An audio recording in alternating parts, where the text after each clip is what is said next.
आ रहा हूँ, 5 minute wait कर लो। चलो कोई नहीं। अपने क्या ज्योग्राफी का काम था क्या? नहीं, बीए फर्स्ट ईयर भी फॉर्म जमा करवाना है। BA first year? हाँ। वो यहाँ नहीं है, वो मैडम संगीता करी, हाँ? संगीता रोटेला। राजेंद्र जी। नीचे नीचे नीचे बैठी मिलेंगी संगीता। क्या नाम? संगीता। संगीता जी, इंग्लिश की मैम।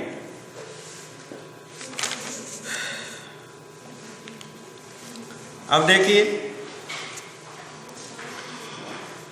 मानव प्रजातियों के वर्गीकरण के आधार, किस प्रकार से हम मानव जाति का वर्गीकरण कर सकते हैं।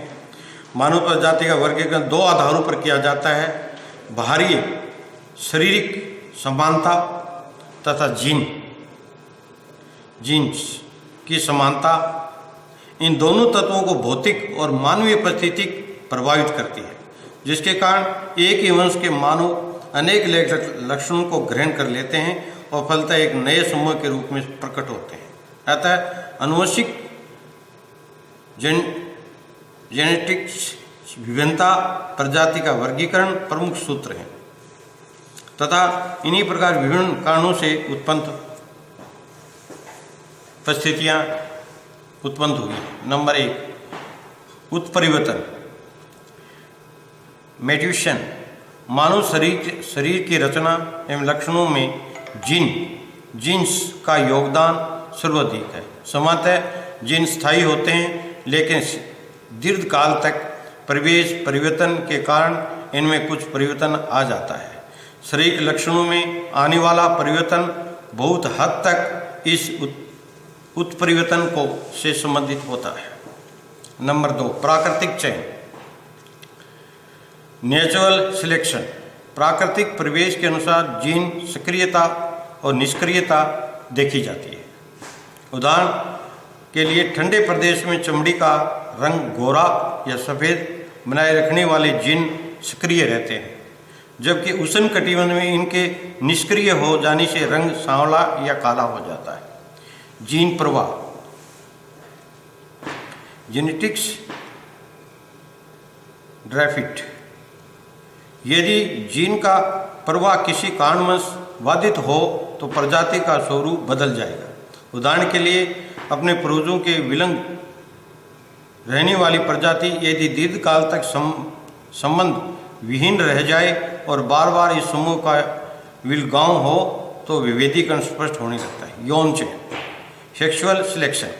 मानव अपनी मनोवृत्ति के अनुसार यौन चयन करता है, जिसके कारण जीन का अंतर्संबंध होता है जो शारीरिक लक्षणों में परिवर्तन ला देता है। उदाहरण के लिए, यदि गोरा पुरुष गोरी स्त्री का चुनाव करे तो वंशावली गोरी होगी, जबकि काला पुरुष गोरी स्त्री के साथ विवाह कर नया स्वरूप उत्पन्न कर सकता है।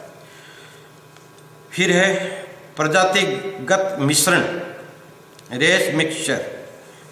दूसरी प्रजाति से यौन संपर्क होने पर वर्ग संकर उत्पन्न होते हैं जो दोनों के लक्षणों को प्रकट करते हैं।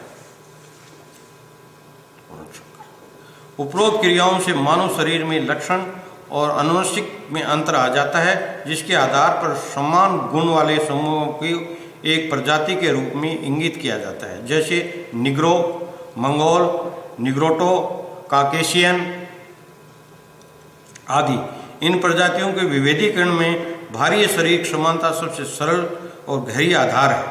शारीरिक लक्षणों में कद, त्वचा का रंग, बाल का आकार, नाक की आकृति, नाक का सूचाकार, सिर का आकार, सिर का सूचाकार, होठ का स्वरूप आदि प्रमुख हैं। लक्षण प्रस्तुत करते हैं। मानव शरीर लक्षण वाले मानव समूह को एक प्रजाति के रूप में संबोधित किया जाता है।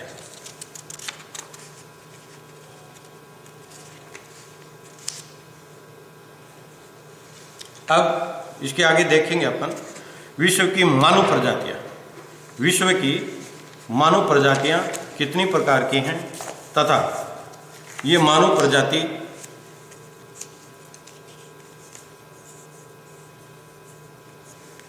के संबंध में विभिन्न भूगोलवेताओं ने अपने अपने क्या मत दिए हैं। वैसे अलग अलग भूगोलवेताओं ने मानव प्रजाति को 7 भागों में विभाजित किया है। कई भूगोलवेताओं ने 9 में किया है। ग्रेफी टेलर ने इसको 7 भागों में विभाजित किया है। तो ये मानव प्रजातियों को जो उनकी शारीरिक लक्षणता, उनकी बनावट, उनके गुणवत्ता, उनकी कार्यशैली और बाह्य शारीरिक लक्षण, जीन्स आदि के संबंध में आधार पर इन जातियों का वर्गीकरण किया है।